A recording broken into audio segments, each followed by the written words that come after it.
Hello. Thank you for joining us for Photography and Social Practice, Shaping Visual Language. I'm Greg Sandoval of the John Paul Getty Museum Public Programs. It is my pleasure to welcome you to today's artist conversation between Charles Gaines, Harry Gamboa Jr., and Jill Moniz. This program is being presented in conjunction with the current exhibition, Photoflux, Unshuttering LA, which is currently on view at the Getty Center through October 10th. You can make reservations to visit the Getty Center using the link in the chat box.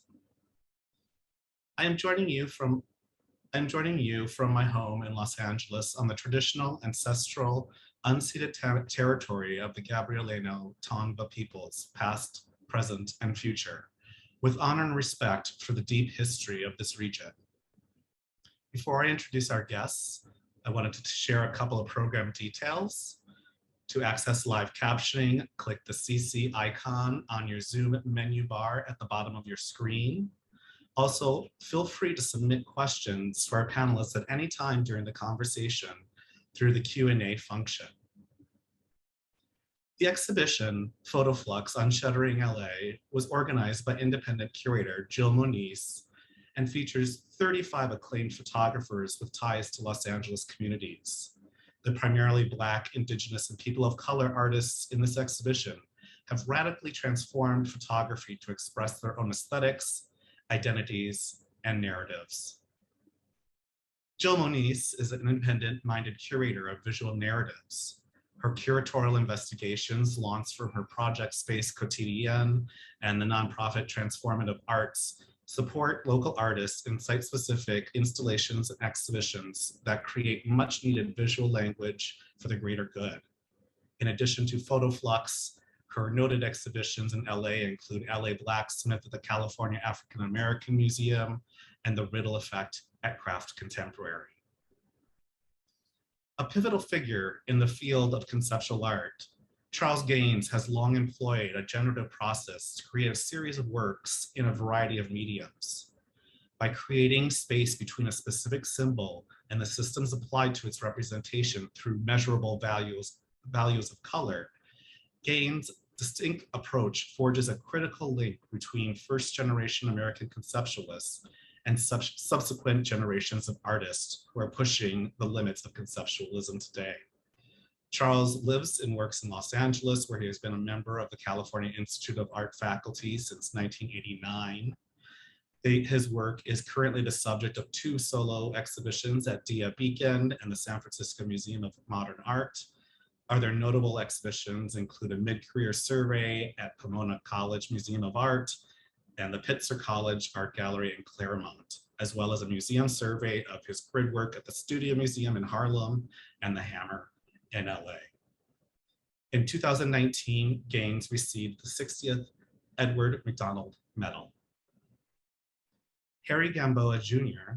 is co-director of the Photo Media Program at the California Institute of Arts. He is the founder and director of Virtual Verite from 2005 to 2017, the international performance troupe. He is also a co-founder of OSCO from 1972 to 1985, the Los Angeles-based performance group. His work has been exhibited, collected, and published nationally and internationally, including Museum Ludwig, Cologne, MoCA, Los Angeles, Autry Museum of the American West, the Smithsonian National Portrait Gallery, the Whitney Museum of American Art, Tate Liverpool, LACMA, and the Centre Pompidou in Paris, among many others. At this time, I would like to invite Charles, Jill, and Harry to join us on the virtual stage. Thanks, Greg, for that great introduction. And this is the last conversation around Photoflux. And it's really my pleasure to be in conversation with Charles and Harry. So let's just get straight to it. Both of you have operated for a long time on the periphery of the art world, not in terms of making, but certainly in terms of recognition. Then it seems a few years ago that the light bulbs went on in the commercial art world, and it's now what I like to call Chocolate City. And you have both moved to the center And so I wanted to start our conversation by talking a little bit about what was in the center when you were on the periphery, in terms of what you were responding to or what you were resisting and refusing. So whichever one of you want to take that and go with it, that's great. Harry? Well, it's a matter of when we do our beginning, but I guess my beginning is kind of been something that's been followed for a while, but my initial encounter with the institutions was in 1972 when we spray painted LACMA. And this was in response to an unnamed curator who stated that Chicanos don't make art, they're in gangs. And this, of course, was a very sort of kind of an introduction to the arts in a way, but at the same time, what was more important was that the institution should be introduced to the Chicano population, as well as the broader non-white population at the time, in a manner that could be understood. And so what Willie Heron and Grunk and we decided that we would sign the lower right-hand corner of the museum and declare it as being the first work of Chicano art to be exhibited at the museum itself. And this was a sort of an initial hello, but it's been sort of a long, ongoing dialogue that has been ever-changing. Charles? Yeah, I mean, it's an interesting question with respect to me because when I started showing in the 70s, I actually was shown quite extensively. And I was actually, a member of John Weber in the Castelli Gallery in New York and Margot Levin, and I'd been in the Whitney Biennial. So I had that kind of exposure, but there was a wall that wouldn't allow me to get, for my work, to be megaphoned by curators and writers, which is those two parts are quite important in terms of being, fully exposed. And I always thought, I was wondering why, because all the artists around me who were showing in the same galleries were getting lots of exposure. And over the years, I came up with a theory about that. It has a lot to do with the kind of work that I was doing, and that those gatekeepers couldn't figure out what to do with it, given the fact that I was Black. And so, of course, the work I was doing was abstract and systems based, and they had much more comfort dealing with that kind of representation with white artists and conceptual art, but they didn't know where to put me in terms of being a Black artist, because there was these stereotypes about what kinds of work Black artists should be doing, like for figurative representational work. And so that put me in a notch or in a crevice that lasted for years, and I can go further into that, but that really was a strange kind of marginalization that happened in my career.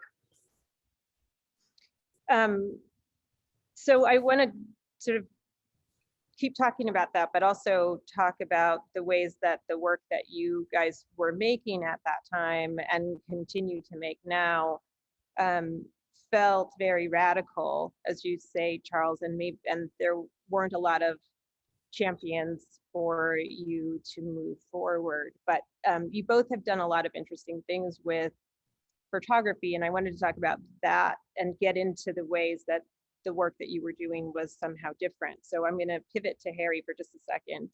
And I wanted to talk about the work that's in Photo Flux, which is Sofa Springs. And when I first saw this piece, I only saw it online at a Smithsonian talk that you gave about 9 years ago. Mm-hmm. And so when I asked you to borrow the piece for the show, I was so surprised when it came in at a very traditional photographic size. And looking at the work that I love of yours that has such a huge impact and has made an impact on the world and the art world and the photography world, like Decoy Gang Victim or Skyscraper Skin, and then to see the scale of that as a very traditional scale. I'm wondering if you could just talk a little bit about how you began to recognize the power of your own visual voice within a very sort of traditional boundary, of the medium. So very early on in the 70s, early 70s, one of the things was I decided that I would absolutely use my body and the bodies of people that I knew and put them into situations and in urban settings. I'd grown up essentially on the streets of East LA and Los Angeles, but knowing the cost of what it would take to expose yourself literally at that time. And I'm also of the Vietnam War generation. So there was sort of an ongoing erasure of my friends that were being drafted and being taken away and wouldn't come back. And there were many things that were taking place in East LA that were probably just as harsh. It was sort of some level of urban warfare in a way. And the idea was that the images probably were more important than the actual physicality of the photography. The idea was to initiate sort of a dialogue with the media, introduce the images into newspapers and magazines and television, and thereby generating a myth, because in many cases, many of the works, actually it would take 40 years before even most of them were ever actually printed. They weren't objects at all. It was sort of this ephemerality, and the conceptual element of it was that it was perpetuated almost as mythic and also as a mirage. And so, and again, living in Los Angeles, many things that take place are visible, but not quite often they are invisible, and they do, and everything is in flux. And so the idea was that the works themselves would coexist in the mindset of people, in the collective recognition of having seen the work without actually ever seeing or touching the work. And so in a way, the objects are actually quite, again, the sort of the very small scale work to this very day. And yet the impression obviously has been a lot larger. And Charles, your work is all about scale as well, but in a very different way. And so I'm wondering if you could talk about what led you to extend the photograph in sort of similar ideas that Harry seems to be describing, but in a different pathway of taking the image beyond the confines of the frame. And I'm thinking in particular of some of the work that was shown in our introduction, the tree series, the early tree series of '74, and the faces, which I first used in Blacks In and Out of the Box at CAM when I was curator there. But if you could talk about that process of thinking about scale and pulling the photographic image out and beyond it. My involvement in photography is not much different from the way conceptual artists of the 60s dealt with the photograph. They weren't, and nor do I think of myself as a photographer, nor do I think of myself as advancing, the photographic practice. My interest was to use it as an indexical tool. But there's a difference, though, between my interest in photography, with the way I use photography, and the generation of conceptualists before me, in that they pretty much use it as empirical evidence to undermine the idea of representation. So the photograph and being an indexical tool that can record something or mark something as real, not as imagistic or a representation, so that they can advance a concept or an idea with it. And in that aspect, and my relationship was that, in fact, I was very much interested in the imagistic qualities or the imagistic use of the photograph. In other words, the content that came with the photograph and the subjective the possibility of subjective interpretation of the photographic image. But I wanted to bring that in as a way of derailing this idea of the empirical properties of the photograph. You know, I mean, like you take a photograph of an object, and the idea, of course, is that there's a realism where the photograph records you know, in reality, something that exists in reality, modifying it only because of the materials that's used in the photographic process. But what I wanted to do was expose the idea that there's a whole lot of quite arbitrary and random activity going around interpretation of even the most empirically determined photograph. And so the photograph was a way for me to bring what we might call the real world into the realm of my systems, where the photograph can then participate in the process of deconstructing the image that the photograph produced, and exposing, therefore, the subjective properties of the photograph. My critique was specifically toward a certain practice in conceptual art. And as a process, and in the process of doing that, I developed strategies of creating a space between the photographic image itself and the systematic breakdown of that image. The tree that you see, for example, that you saw in the image is made up of a photograph of the tree in the back, and in the front there's a digital. It was called digital now, but when I was doing it in the 70s, nobody knew the word digital. But it is a digital pixelated image of the tree, what I call the gridded image of the tree. That allowed me. Sorry to interrupt, Charles. Can we put that image on the screen so people can get a visual of? That's it. Thank you. Okay, sorry. Yeah, so the foreground is a gridded image of the green, and the foreground image is very complex in this because there's a whole explanation that has to be entertained around how seriation works in my work. But if we can put that aside, we can say that the front image is about 4 inches in front of the back image, and the back image is a photograph. The front image is a painted or pixelated image of what's in the back image, or the tree that's in the back image. And so I created this space, this kind of what Fred Moulton called the space of the blur, where there was a communication going on between the photograph in the back and the digital image in the front, where there was a link up. In other words, you know that there is some kind of translation from back to the front, but the terms of that translation exists as Fred called it a blur, but it exists as all of the ways that you connect the front and back image are sort of fictional or arbitrary determinations by the viewer. So that physical separation, it was really a way of producing the critique, not just of the photographic image, but of representation, or at least the people's understanding of representation in general.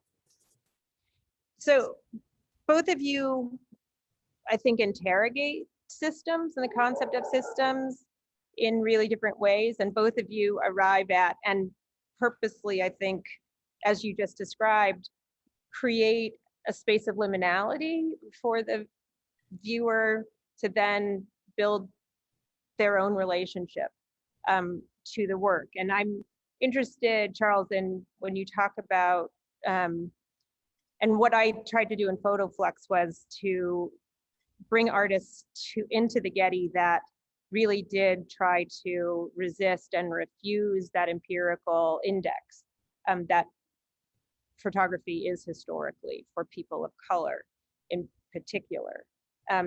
So I wanted to ask you, we're talking about systems and we see these systems, but I wanted to ask you, Charles, specifically, that in the critique of the binary of Blackness as the absence of whiteness, right, and not as its own thing, that exists really for the purpose of indexing in that empirical work, that was done historically, and your work to dismantle that in a variety of ways. But I wanted to ask you what for you distinguishes Black art, if that even exists in your thinking, from other art forms, and is it within the liminal space that you make to explore that idea? Well, that's a really heavy, weighty question that's going to give me a headache in a minute. Sorry. I mean, So there's so many ways I can approach that. But so if we can take off the table, the Black art as an historical category, that which would be the archiving and the collection of artists who are Black and what they've done over time. So if we can sort of go besides that, the question goes to what in the making of the work has it connected to the idea of identity, right? Or in this case, maybe Blackness or Latino or whatever, gender, whatever those kind of whatever term that you might want to choose. What in the process of making it? In other words, it's Blackness, a kind of accessible subjectivity in the object that the Black artists make. And so generally, I don't think so. But what I do think is that we start from the idea that the Blackness is a particular lived experience. And so within that respect, I think that all works of art reflect the lived experience of the artist in one way or another, even in terms of abstract work. And to that extent, the question is there a way that my working with systems and pretty much an abstract kind of structure, is there any way that relates to my lived experience as a Black person in the United States? And so on a very personal level, the conclusion I made was a very personal level. It does because temperamentally, my interest in this kind of critical, interrogation of representation comes from, I think, when I was a child, and wondering why all, there are these terms and definitions that define Black people from white people. So it's wondering, how did those terms get attached to, skin color? And then I was interested in wondering why, then how and why, and what determines the hierarchy that was established around those terms, so that Jim Crow laws can be constructed, for example. So my answer to that question was fed by ideas of semiotics. So an abstraction, that's sort of an abstract idea that in some way or another, language plays a very important role that connects my art with my lived experience. I came up with that kind of conclusion, and I connect that really. In other words, my questions about Jim Crow laws of being Black and why white people can drink out of the fountain and I can't. Those are issues of representation, the meaning of the fountain, the meaning of the color and so forth, and how those identities and those representations are put into place. Generally, I realize that they're all fiction. And so my whole approach to dealing with representation is to reveal the essential fictional nature of representation, the essential constructive nature, not that it's tied to a subjectivity or an expressivity or an identity. That in other words, that my interest in representation reveals my lived experience, and with another artist maybe something else. That it may take a more figurative role, or even more directly political role, where the narrative of politics becomes the content of the work, but it's coming out of representation, and people have less difficulty making that connection because because they can see the narrative of identity in the work. But in my work, you can't see narratives of identity. And so I make the point when I have the opportunity to say that my work reveals my lived experience in a particularly different way, in a particularly abstract way. And so Black people can think more abstractly about the idea of Blackness. They don't have to think figuratively about the idea of Blackness. Yeah, I understand that. I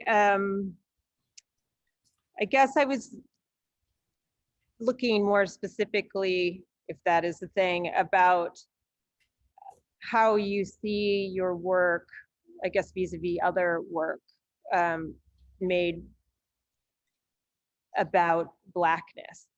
No, I think I answered that. I don't. I think that the work that Black artists do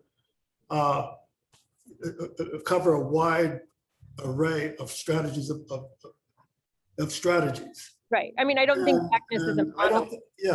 And so what I'm trying to say is that there's no there's no way you can make an archival relationship because I'm a Black person. You can make a book of Black artists and put me in it because I'm Black. Right? But that doesn't mean that the work itself has within it some intrinsic linkage to the work of other Black artists. So I'm saying is that then on that level, then I'm saying that the thing that connects me to other Black artists is the lived experience of being Black in the United States. But how that shows up in a work of art can vary from artist to artist, and you can't find a formal language that ties it. Okay. But on the flip side of that, I think, Harry, a lot of your work is about formalizing language around identity and experience and lived experience and a sense of community and communion that's rooted in connection and emotion, in a sense of the need for a visual language that is accessible in a way for the greater good. And if you could just talk a little bit, and then I'm thinking particularly about your collaborations, but all of your work really, but the OSCO team, group, and the way that you prefaced and still preface identity and community in your practice. So again, I grew up in Los Angeles. I grew up in Boyle Heights, and from any rooftop in Boyle Heights, you can see the Hollywood sign. But as far as Hollywood was concerned, it would be a million miles away. There was no representation. And if there was any representation of Chicanos in media, it was always negative, stereotyped. And so very early on, I was able to realize that there was a disconnect between the narrative that was being explained through mass media versus what was, again, the lived experience on the streets and the special relationship of also being Mexican-American in a place that had previously been Mexico, and to have people here who have been here for 40,000 years, and yet everyone, depending on us, to being kicked out every once in a while, and as we are currently, our children are in cages this minute, and have been, and so there had to be sort of a different way to deal with the dialogue that was often overlooked and not included. And very early on, I kind of understood the sort of the mechanics of cinema, how we're presented with 24 frames a second. We're never looking actually at a movie. Nothing really moves. And I was a big cinephile, but one of the things that always struck me was when I walked away after having seen a film, I walked away with only one single image in my mind, because that was the singular image that really stuck. And I felt that it would be possible to reverse engineer that and bypass the creation of cinematic products and simply create that one image that would stand out in people's minds. And during the OSCO era, the term we came up with was a no movie. And this was to imply that there was sort of a cinematic reference, even though there wasn't, but in a way, it was a cinematic reference to absence and exclusion and being overlooked and being denounced, and at the same time to build, as it were, sort of a collection of works that can also be referenced outside of the official standard imagery that could be offered of a particular group. And so this would take in mind the creation of sort of these conceptual performances in the streets, most of which I directed in locations that were actually locations of police violence or some other kind of major historical moment that was dehistorified by the erasure of commentary by the media, or to be changed and transformed. And then I have another series called Chicano Male Unbonded, in which I've been photographing Chicano men. These are all people who I know individually, but they are all posed usually in an exterior setting at night, illuminated by available lights. And it's kind of has sort of a film noir effect, but this is a kind of image that people might encounter someone on the streets. And when I first was showing these works, people wondered what gang they were, and except these were people who I knew individually. So many of these people were professors, MDs, other artists. These were individuals who didn't know each other at all. They knew me. And yet their presence was very impactful. The idea was to create sort of an entire group of people over a period of 40 years who make sort of a presence, and they themselves are familiar faces that you normally don't say hello to. And yet these are people that probably you might be very dependent upon to educate your children, to make sure you're well, to make sure the society is functioning properly, and actually to defend you in any warfare situation. And so many of the works that I've done over the years have also been to play with sort of the sense of Mexican humor, and even much earlier, sort of some notions of Aztec myth, something known as the Nepantla, that is sort of the concept that we are in between life and death, and something that really signifies Mexican humor that has been, of course, deeply ingrained in Chicano environment, and the idea of being able to adapt, and not only to adapt, but in this process of adapting, to also alter the landscape, alter the social encounters, and by doing this to incorporate new terms that then become part of the lexicon of everyday usage, but also in a way to subvert the mass media, which is primarily what my work is known for, and that is to infuse some of the images and some of the concepts and some of the narratives that may or may not be true, but then they become truisms because it's repeated over and over again until it becomes history. And then maybe, if possible, I might even delete the original source image, by which then nothing can be verified. So again, it's about systems and challenging systems and ending up in this sort of liminal space that where I think there's a sort of fugitivity or a freedom to move and explore and name and know outside of the confines of hierarchies. And that's one of the reasons that I was so attracted to both of your works and your practices.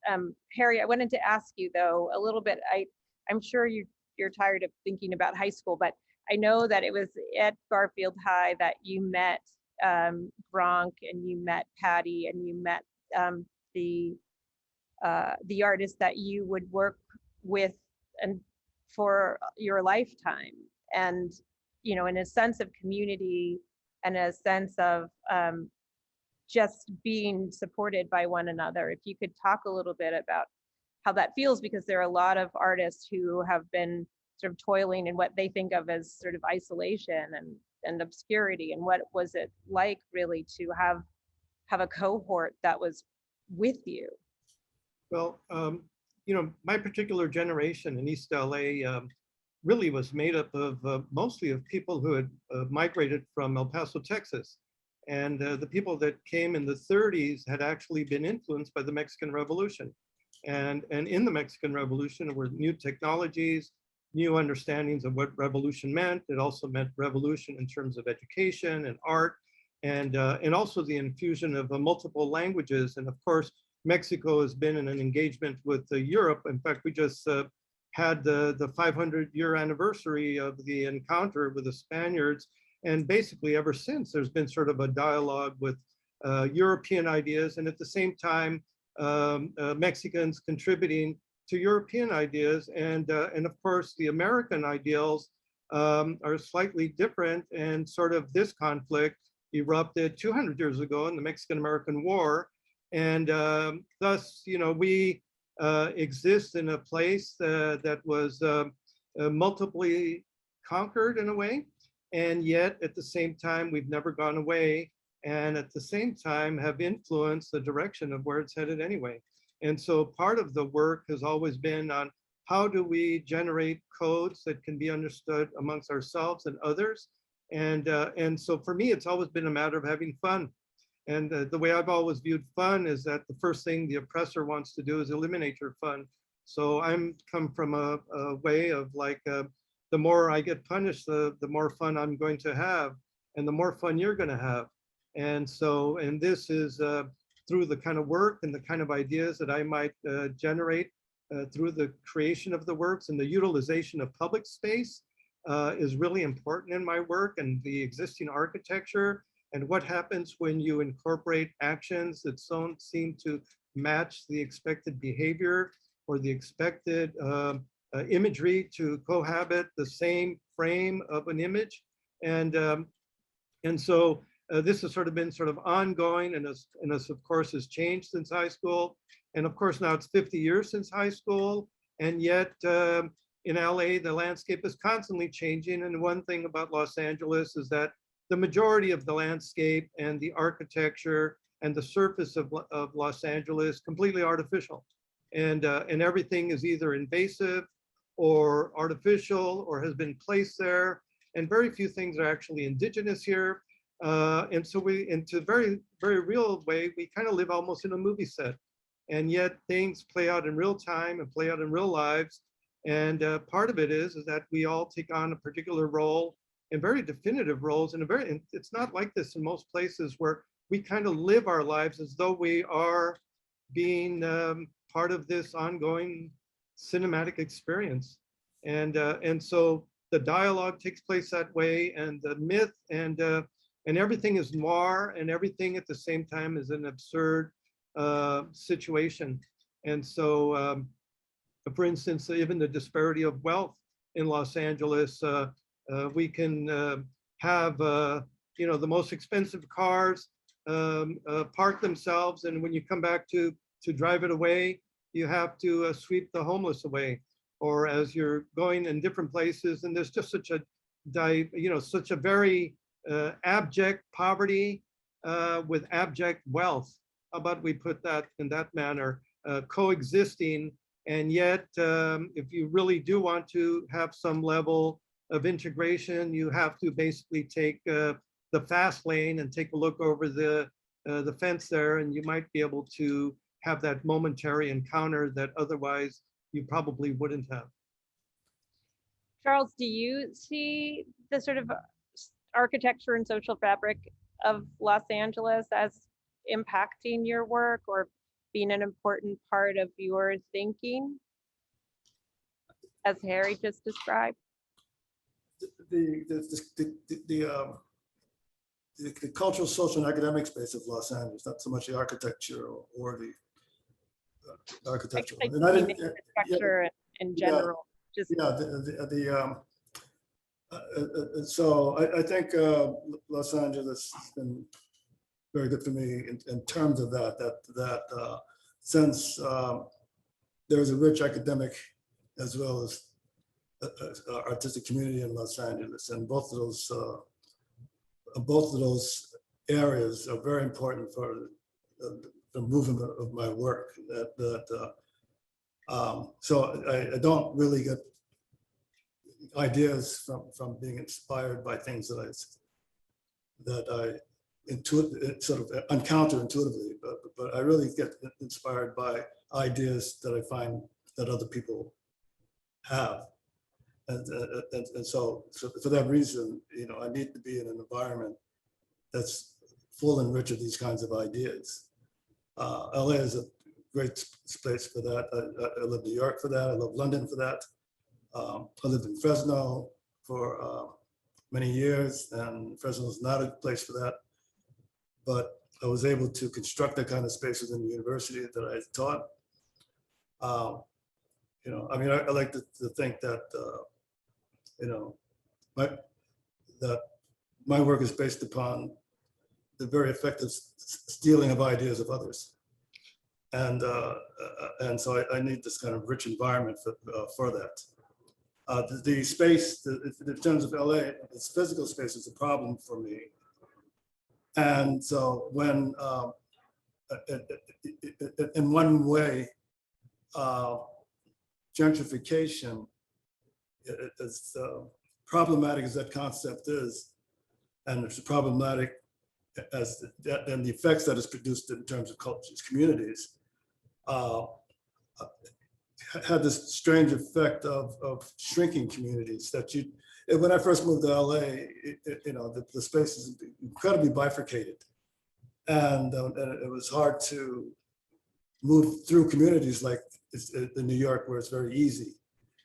But, you know, of all the problems of gentrification, and there are many, one of the things that it did is to reduce the bifurcation and allowed, you know, much more access to a diverse environment. I mean, one of the things that I like about where I live now is because it's very diverse, that I can move within blocks through different communities. And that's very important to me too. And that's something that's happened recently in LA, which has always been a part, for example, back in Newark, where I grew up, or New York.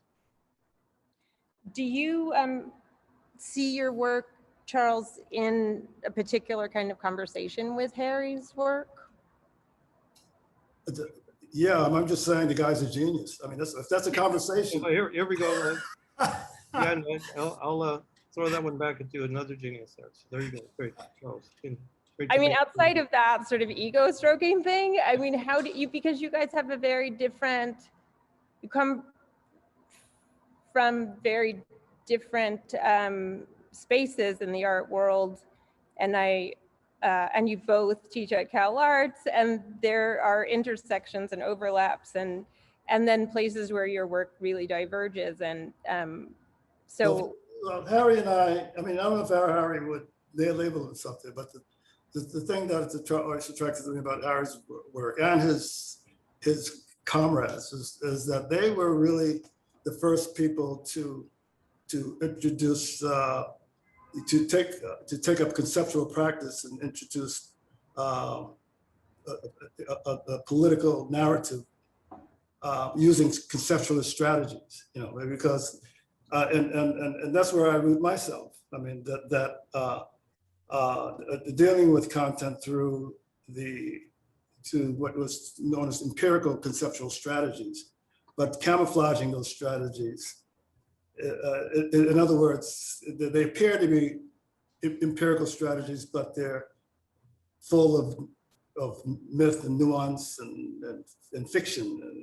But they're, you know, they're diehard, you know, to conceptual, you know, and that's what that's the link that I made, and that's what originally attracted me. This courage, and you don't know, you got to be around in the 70s. You have to live that time to know how radical, how truly radical what Harry was doing back in those days, because you weren't permitted. That kind of representation was just not permitted. It's just simply not permitted. And to find the strength and courage and the camaraderie among others to push that kind of approach forward. You know, I mean, if you listen to people around you, you think you'd have to be, you know, find another career, because nobody's ever going to be interested in this. It took great courage to do that, and foresight, because I think that Harry's work was the harbinger to what I call second generation as conceptualism of the 80s. Harry, can you Getty, do you mind putting up Skyscraper Skin? Harry, can you just talk a little bit about that piece? Because I think it really so beautifully describes what Charles just said. So again, I was born in Los Angeles, and when I was a child, I would play in Bunker Hill. I had family that lived up in Bunker Hill, and Bunker Hill had been transformed from a super wealthy white environment from the earliest part of the 20th century, and by the 1950s, it had all been subdivided into tenement houses and was primarily made up of a minority population. And at some point, you know, people that could alter the city, level the entire hill. The hill itself, by the way, was very important in defeating the Mexicans in Los Angeles during the Mexican-American War.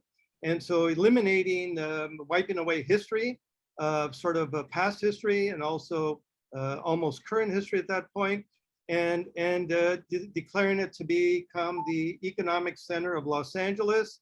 And this, of course, would be where the future site of MoCA would be and the Broad would be.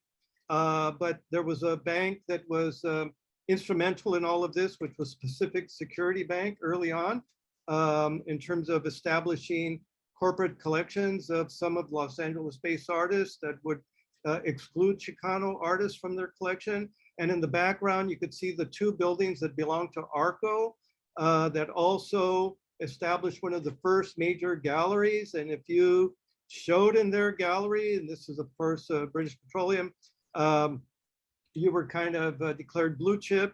And everyone else here were people that were regulators of the financial well-being of society, which meant that most of the people I came from were not feeling too good. And so I was very familiar with a newspaper called the Downtown News. And I knew that that newspaper was dropped off at every single office and every single skyscraper. And I decided that I would create sort of a situation where we would peel off the skin of one of the skyscrapers and have it blowing in the Santa Ana winds. And of course, you could see the two individuals are wearing masks. There was sort of a smog warning, sort of this intermittent, irradiated pollution. And the wind was blowing and creates this kind of effect. And in the newspaper, they announced that it was a skyscraper skin. And shortly thereafter, I received several notices from various representatives of these buildings that they wanted their skin back. And basically, I was telling them I wanted our skin back. And of course, it was all plastic anyway. And very much it was of the era. It was the era of plastic, but it was also the era of illusion and momentary illusion that could be captured in film. And this was, of course, in a very old form of photography, a gelatin silver print that would be fixed. And of course, a moment in that format could probably last a few hundred years, which gives it some permanence. But the idea was, again, to kind of bring the attitude of East LA back to the center of Los Angeles, which at one point had been my community anyway, one that I was now excluded from. And so quite often it's the idea of making an incursion into places that have been designed to eliminate the history of the people. And of course, this is sort of an ongoing churning of Los Angeles. And there is called demographic shift, and there is gentrification, but nothing is actually quite ever permanent in Los Angeles. And that again has to do with the falsehood of its premise in the first place, and the materials that are used. Most of the materials are usually of the lowest quality for all the building standards, all the structures, all the streets. The air itself is probably very beautiful most of the time, beautiful skies, and yet you can have a beautifully blue sky and have the most polluted air in all of the North America at the same time. So all of it is false. And to live in this falsehood, one can only make fun of it, denounce it, and dance in, and of course, in this moment, we might as well dance during the plague. Woo, I'm with you. And in fact, there's a question coming from our audience that I feel is a really wonderful segue from there, that it reads, is it safe to say that it took the public and recorded murder of a Black man, George Floyd, and the international uprising to get the Getty to really pay attention, that is to exhibit and collect artists of color from Los Angeles? And I would have to say that I feel like that was a definitely a part of how this exhibition came about. But I also know that, Harry, you've been an artist in residence at the Getty. I have been working with the Getty for several years in public programs, which is where I kind of love to live, because it's about community and it's about getting visual language and building visual literacy in the communities that I care about most and who need it most and are most vulnerable to the erasure that we're discussing. But how do you guys, either of you, if you want to answer, feel like the very public recorded cinematic, in a way, murder of George Floyd has changed the art world in particular, and the ways that they are beginning to focus on Black and Brown work and Black and Brown narratives? Are you asking what effect it has on work, or what effect it has upon the exposure of Black and Brown artists in museums and galleries? On the exposure. Because the artists have been doing the work forever, but I'm talking about the exposure, the inclusion, the sense of almost sometimes, for me, it looks like feeding off of Black trauma and Brown trauma. But I'm curious how you guys think about it.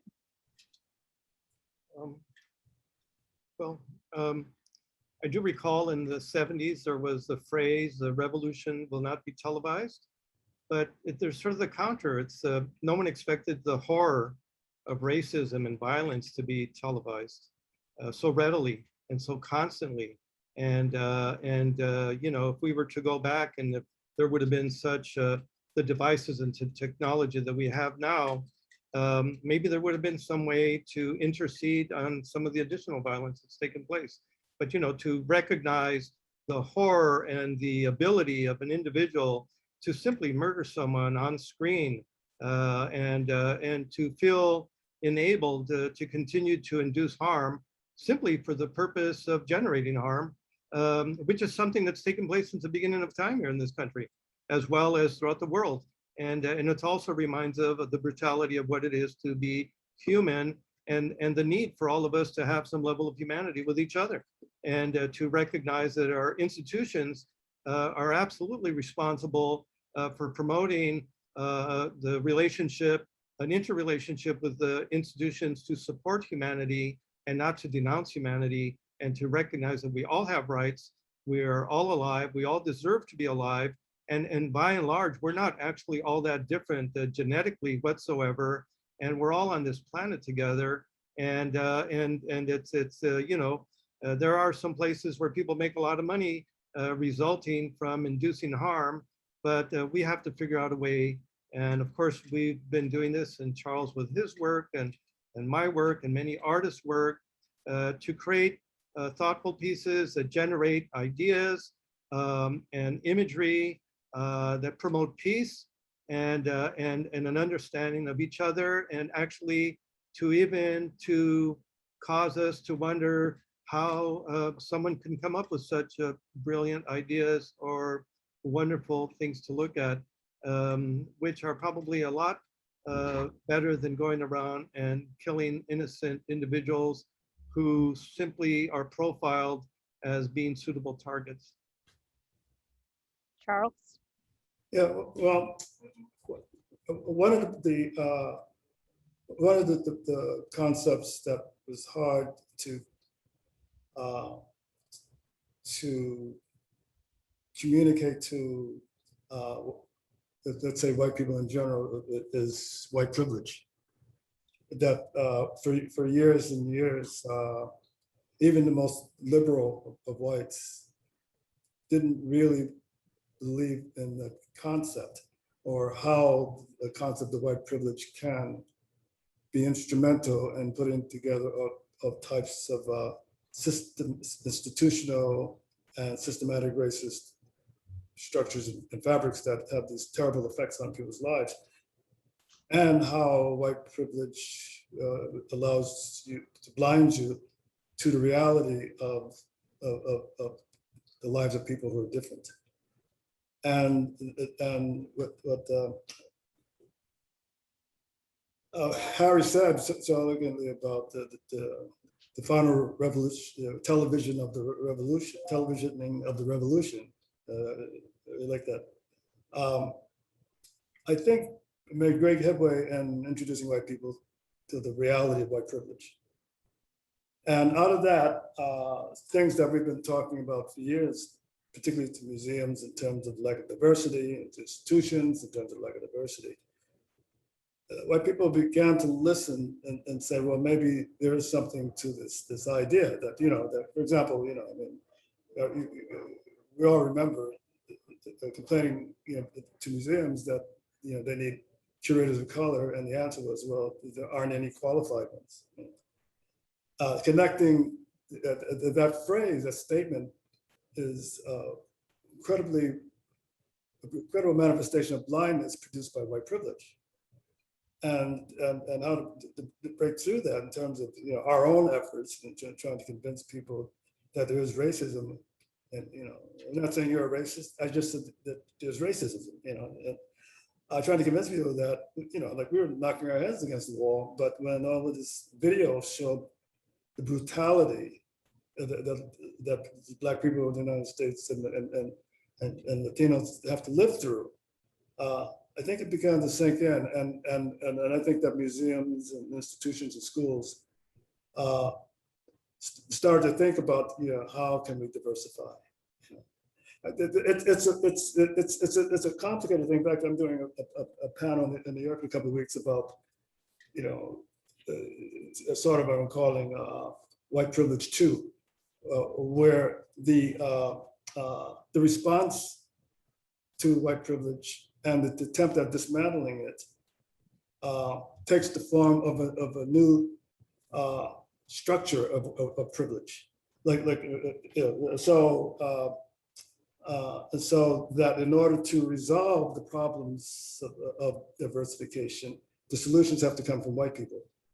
So there is this, this earnest intent to resolve, this inhumane tradition, but it's still suffers from the fact that white people have to control the narrative now of how to dismantle it. And I think that's going on right now, and maybe we'll make some headway on that. But the videos, even back to Ferguson, I remember, because I was in Ferguson.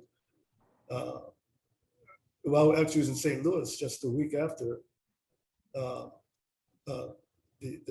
death of what's his name? Mike Brown. Yeah, Mike Brown, and so going back that far to see that the impact that had on what was to say the conservative, not the conservative minded, but the more progressive minded white people in that community, the impact of that I'd never seen before. Probably since the civil rights movement in the 60s. But it really did startle a lot of people that, that Black people are being, the lives of Black people in the United States is a brutal life. And from that point on, then, 20, 30, 40 videos later, we find ourselves in this spot where some kind of flickering enlightenment is there, but there's still a high, the road is still steep ahead. It's my poetic metaphor. This is my last question for you both. I mean, it's sort of like a yes answer already, but do you see your work as serving to help dismantle those systems in ways that are accessible across the world, across, Yeah, as language that can employ? I'm sort of problematized by the idea of the necessity of accessibility, or the idea of accessibility in terms of dealing with political discourse and then narrative, because some of the most profound political discourses and narratives that made profound changes have had, it weren't easy. I mean, they weren't easy documents, yet they had this profound change. It's not proper to say that you have to clearly tell people that this is wrong, and then change happens. I think it's a much more complicated situation than that, and involves a lot more parts of the social fabric. What you do as an artist is that you throw a monkey wrench into a structure, and there's a reaction. You hope to dismantle the structure, but you don't have an instrumental goal in terms of how that dismantling is going to take place, because you don't know. You just don't know how people are going to behave and react. Now Harry's work deals directly with his lived experience in LA. My work doesn't, but I feel my work is just as political as Harry's. And it's very, very different kinds of work, right? And so the issue is, is that, because you say, can art produce social and political change? I always felt that it did. I mean, the old modernist notion that, that it couldn't, I think is garbage, because modernism is the best example of, the tyranny of white privilege. This is the best example of that. So I think that art can affect social change. What is dangerous is to think that there's an instrumental way of doing that. That in order for it to happen, you have to do this and that and that, and not do this and that and that. And so I always leave out the idea that if I want my work to be accessible to, effective as a social or political agent, I always leave out the idea that artists believe that it has to be hard. It has to be something that people have to struggle with. When I say accessibility, I mean that it can be seen by, in public spaces, by all different kinds of people who can build visual literacy around it, with which they can begin to mobilize in their heads, in their hearts, in their communities, in their minds. We all know that white cubes are not inviting spaces. They're not necessarily open spaces to everyday folks. And so that's what I mean by accessibility. So maybe with my work, I feel that, again, it's the same, I guess, Charles, it's very wonderful to be engaged with people who are really advanced thinkers, theorists, people that can engage in really wonderful dialogue.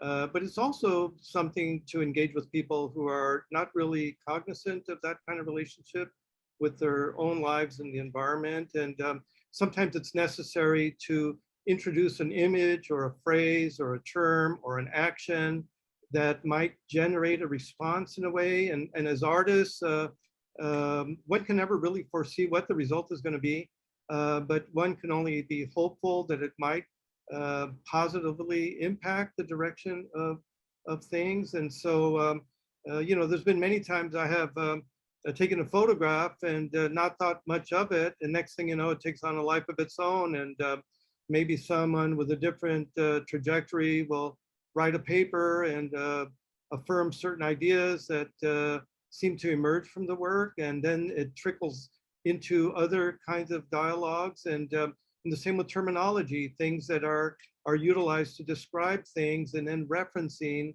But at the same time, I think one of the things that artists do is we create the primary materials by which other people will then make an assessment, an evaluation, and then push that forward. And not everything is picked up off the ground. Some things shimmer a little bit more lively than others, and some people are drawn to different kinds of things, and so that's part of the sequence of production for artists, is that sometimes some things will have a greater impact than others, and some might not have any impact whatsoever for decades. And at the same time, it's really the way human communication continues, is that we are really attempting to communicate with people what we are thinking, feeling, seeing, and experiencing, in hope that there's some level of recognition that we are alive, we were once alive, and we hope you remain alive. Well, I think that's a beautiful place to end this conversation. I personally have lived with so many of the images that I included in PhotoFlux in just that way, that I encountered them at some point as a lover of art, as someone with a boundless curiosity about language and visual language in particular. And so many of these pieces lived in my head. And then when I was given the opportunity, which is to show them, or to show my ideas around photography, I put them all together in one place. And that's why the exhibition looks like it does. It was just sort of taking out the stories that I had constructed from other people's stories and input, and raw, beautiful material, and I made something else from it. So I hope that people will get to the Getty to see PhotoFlux, and to follow Harry and Charles in the work that they do that is vitally important to our communities and to the world at large.